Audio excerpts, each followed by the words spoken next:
We'll move on to a topic which is actually related, which is electronic medical records. And I don't think it's well appreciated that one big use of a potential national electronic medical system in this country would be to create a registry of data on therapeutic outcomes, such as they do in Sweden and so forth, and some other countries. And that would tie right into a great comparative effectiveness database. So we'll talk about electronic medical records and comments from. I don't need, yep. Okay. All right. I'll talk in. We have a very mixed picture in Britain of electronic medical records because primary care, family medicine, is very well served with electronic medical records.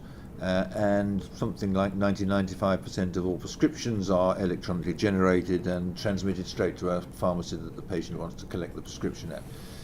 And that is, and I'll come back to that in a minute, but that is really very good, and it's been evolving over the last 15 years. There are a number of different commercial suppliers of electronic medical records, but they have to conform to a minimum data set in order to make sure that everything's been captured.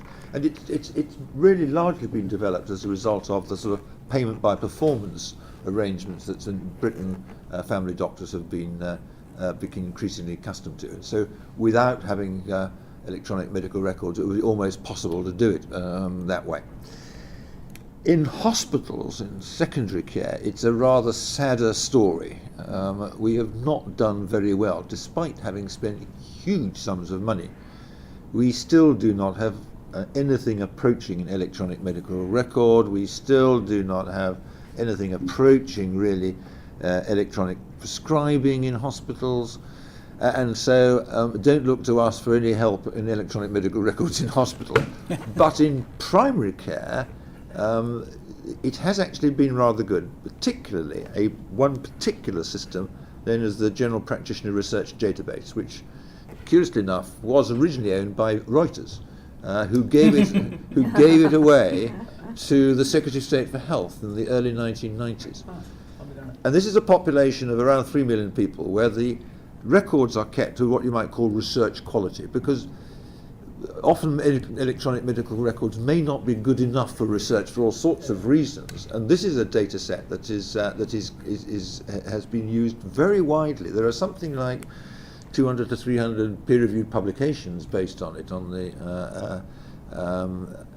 there have been people in Boston as well as in the States using it, as well as in Britain. It's owned by the government. There's a charge for using it to get a license. But it has been very, very important. But I just emphasise that it is a rather special database that contains the sort of data that wouldn't necessarily be available. And I'd also like to echo what Russell was saying, and that we also need to develop the techniques for analysing this sort of data. The fundamentalists of the randomised controlled trial are always going on and on and on about the weaknesses of observational data. And although randomised controlled trials are important, observational data has a hugely important place in all sorts of things, not least safety and generalisability. So we've got to learn how to use this information better. We're never going to answer all the questions we want to answer through a randomised controlled trial. We've got to use electronic medical records, and I look forward to the future. I wish I was going to be part of it for 20 more years.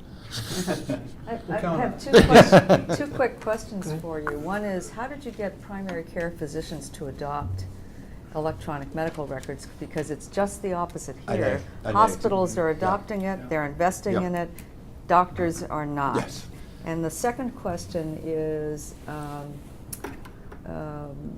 guess the issue of using the data the way you were describing. You say it's possible to license in and then to do the analysis, and have any researcher do that, or how does that get done or funded?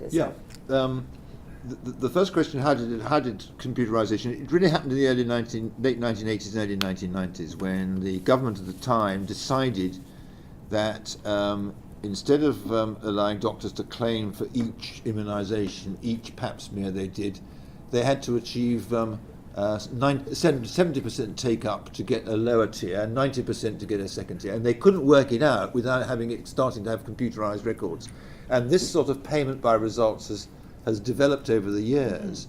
And doctors now realise the tremendous advantages. I mean, writing out prescriptions becomes, it's a click of the button, a click of the mouse, a click of the mouse, and the prescription's coming out. It's repeat prescribing is generated entirely that way. Repeat prescriptions, so it's worked pretty well. The GPRD database, there is an ethics committee that sort of vet applications to make sure that they are bona fide research. And license costs £250,000. And privacy has not been an issue? Privacy hasn't been an issue, no, not on that. That's a huge issue here. No. There is the Medical Research Council has a license too. And so an academic can go to the Medical Research Council and put a proposal forward and then run on the back of the MRC's license.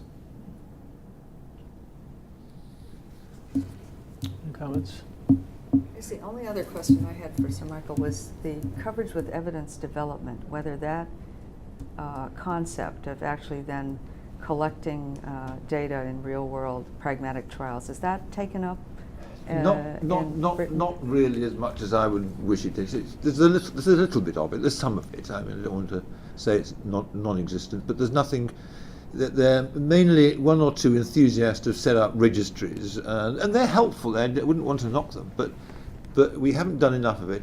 We haven't done enough research into how to analyse the data, and we need more of it. Bruce, you've done a lot of work with the Swedish database covering your products of orthopedic implants and stents. What are your thoughts on whether we could get a nationwide registry in the United States if we had proper medical records, and what would that do to determining what devices are covered or not? I mean, the experience I had looking at those data sets were that they were very valuable on a national level. In Sweden, operative outcomes got better over time. Bad implants were identified reasonably early. I think it all comes back to the social contract. And in Europe, I think doctors feel much more societally aligned than they do in the United States, where it's kind of every man for themselves. And I think the American mentality resists registries, which are immensely valuable. I mean,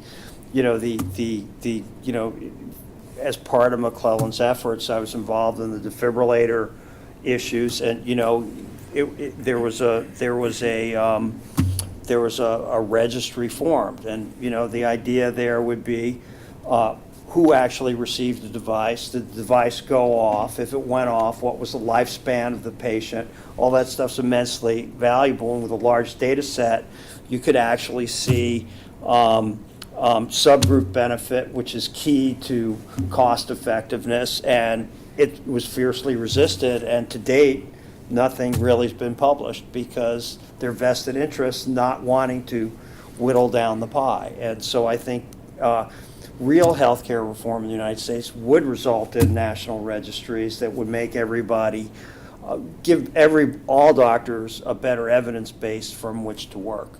But I think, frankly, that really requires almost a social sea change from what exists today in the United States, moving more towards one that exists in Europe today. And so that's my view on that.